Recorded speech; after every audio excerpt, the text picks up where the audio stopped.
What up, YouTube? Asian Persuasion from my boy Slim and Bordo here at YCS Pasadena. You guys already know we're with the top 32 list. What's your name and what you play, bro? My name is Chen, and I got top 32 with Pendulum Magician. You play Pendulums, bro. A new Pendulum God in 2018, bro. Let's get into this profile, man. Alright, so for the monsters, I played Chronograph Sorcerer. He's the best extender. He's a high scale, which is actually really important in the deck, and he gets your Electromite going, and he puts out monsters for free. And then you have to play the one little dude. The Garnet. Yeah. He's honestly not bad. He's just like, you can't scale him when you control monsters. That's like the only downside to it. Yeah. And then for the Mythical Beast, I played 3 Cerberus and 2 Jackal. Cerberus is really good because it gets Jackal, and then honestly summon him a couple times and banish the Colossus. Oh no. So if you open this and you have a way to get Electromite on the field, you can put this into the extra deck, summon this off this, and then if you place 2 spell cards, you can banish the Colossus and it becomes 5400 attack. Oh my gosh. Yeah, so it becomes really big. And this negates everything. Yeah. This is a cool combo. If you open this and this, you can search this, and on Resolution you can Chronograph Sorcerer the Jackal King. And as long as you have a way to get a spell card activated before you make Electromite, you can protect your Electromite from Ghost Ogre. Oh, that's smart. That's crazy.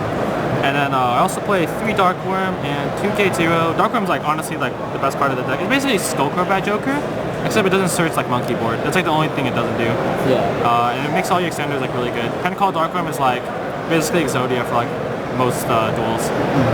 And so yeah, those are like kind of like the extenders, I suppose. And then for the Magicians, I play 3 Harmonizing. This becomes 2 monsters and it's a tuner. And it gives you monsters attack, which comes up sometimes. If you have 2 Magicians in your extra deck, when you have Dweller, it becomes 1900, and Super X is only 18, so you can't even out the Dweller sometimes. Oh yeah. Yeah. And then 3 Wisdom. I honestly don't like this card, but like in a format like this, you can't afford a brick.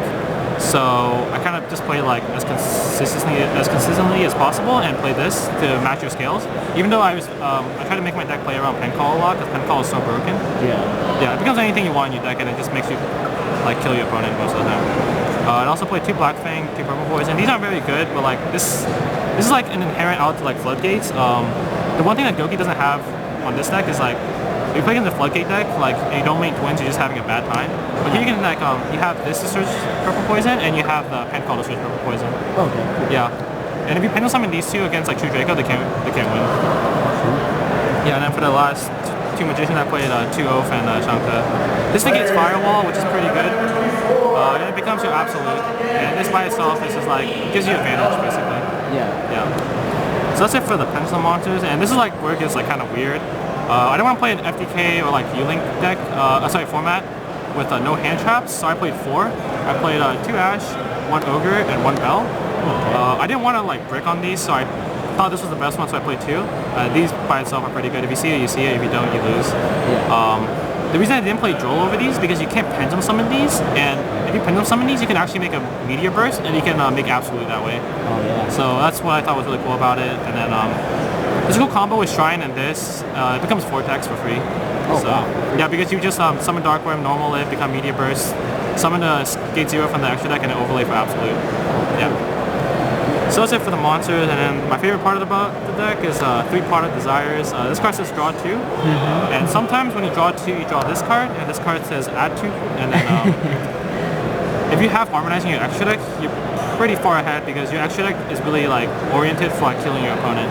Yeah. So yeah, you have to play these, and I played 3 of this. I was gonna play 2, but because of Thunder Dragon, but I don't respect the deck enough. The deck is pretty like, make a board, if you break it, you win, and it's like, that probably won't make it that far to the event, like, if you play it just like that.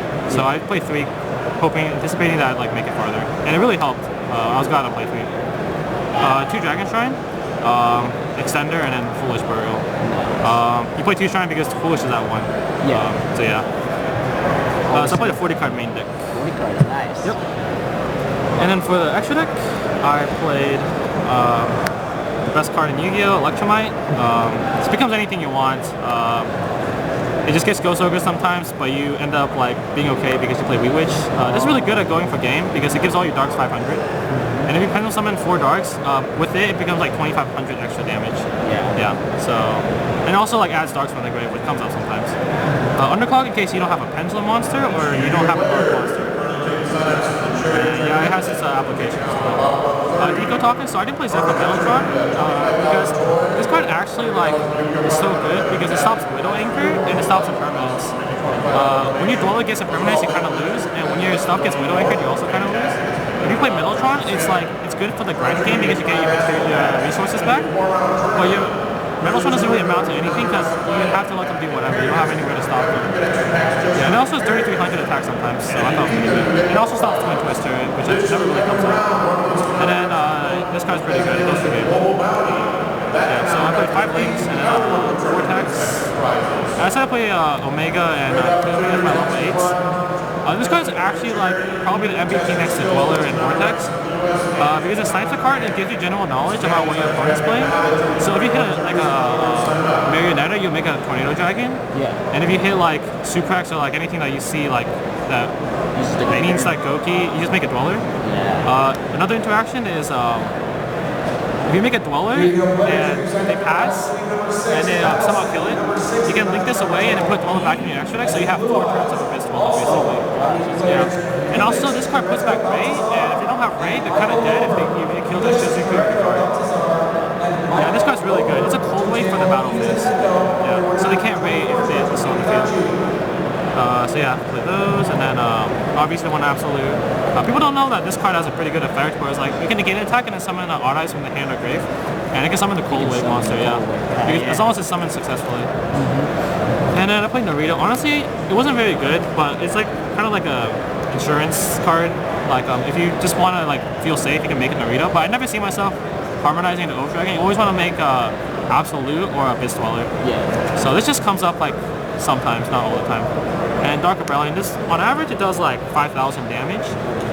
It just really pushes like for game most of the time. That's why I play it. You only need 2 darks for it, and it doesn't target, so it's also pretty nice. And then I play Tornado Dragon, as mentioned earlier. Honestly, it's not very good this format, but if you play against True Drake and Alta guys, you want to make this over Dweller. Yeah. And the best card. Dweller. This is how you've been winning all your Swiss rounds with the Dweller? Yeah, if we make a Dweller and he pass, you're probably winning 80% of those games. Yeah. And then the last card is Honor Arc. This card is like so good. Ooh, spice. So the combo against Thunder Dragon is you suck their Titan, and then you can Borosor and just kill him. And then against a Striker, you can Honor Arc their Sky Striker monster, and it doesn't trigger raid because it doesn't count as leaving the field. It just gets sucked under. And when you summon this against Titan, they have to pop it, otherwise it just gets sucked. And it still counts as a monster, that's why I played Honor Arc. I decided not to play Karen Gorgon because I didn't think there would be a lot of Sky Strikers this event. And then for the side deck, it's pretty basic, but it's Pendulum oriented. I played 3 Denko. This card's pretty good. When you Denko the Striker deck, it doesn't really do anything. And you just kill him with Borosor or Honor Arc. And then 3 Pankratops. 2 cool things about it. What I learned this weekend is it's a 1 card out to UCT. You just summon it and you just tribute pop UCT. That's pretty much all there is to it. And then it's also a level 7, so you can overlay it for Absolute. And obviously you got 2600 and it's pretty good. I'm really glad they made this card. I thought it was pretty cool for the game. And then the FTK / Goki Hate, Drone Lockbird. As mentioned earlier, I didn't main it because you can't Pendulum summon it, and I can't afford to go first and like pass turn. So I just decided to draw. I drew it at the right time for the most part, but Drone Lock's a good card. And 3 Imperm, same reason. Good against rogue decks, I suppose. And then honestly, a card I didn't really feel like I needed this weekend for Red Reboot. I feel like people are kind of like off the traps. Because it's like I'm just gonna get FTK'd if I don't play a hand trap deck, and so I didn't really side it in ever. My loss was to Alter guys. Game 1 I just bricked on Double Donut Time Gazer, and in Game 2 I got my Dark Worm Ghost Spelled, and then I Pendulum Summon for Harmonizing. He goes Imperm, and I was like, okay, I should be okay. And he goes On Resolution Multi-Pick, and I just lost. That's it. So that's how that was round 2, and I won 7 in a row. All broken. And day 2 I lost the first round, so I was like hella worried. I was like, I might not top. And then last round, played against Goki. I won the dire roll, thank God. He rolled a 10, I rolled an 11. Wow. I made a Dweller Vortex, and you know how Goki is. Like, we need that.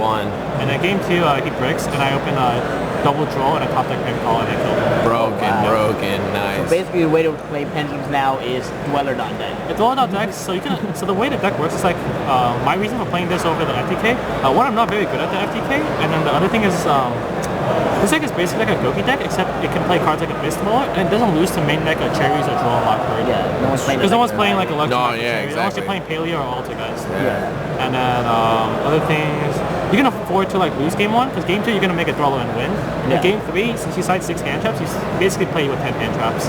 Yeah. Bro. Yeah, and if you hard break on hand trap, you can just hope you draw Desires or Red Call, which is like 6 extra like outs to like everything. Yeah. So that's basically the deck. Alright, man. Shoutouts. I want to give a shout out to Team Royalty, just with TCG. Also want to give a shout out to my 316 friends, as well as basically Joe and everyone else. Andy Hernandez, Calvin Chow, Elvis Vu, Kevin Wu, who also topped, lost in top 32 unfortunately to Aaron Furman. And then I think that's about it. Yeah. All right, for sure, man. Congrats on top 32. Thank you. And thanks for deck before, bro. Thanks, bro.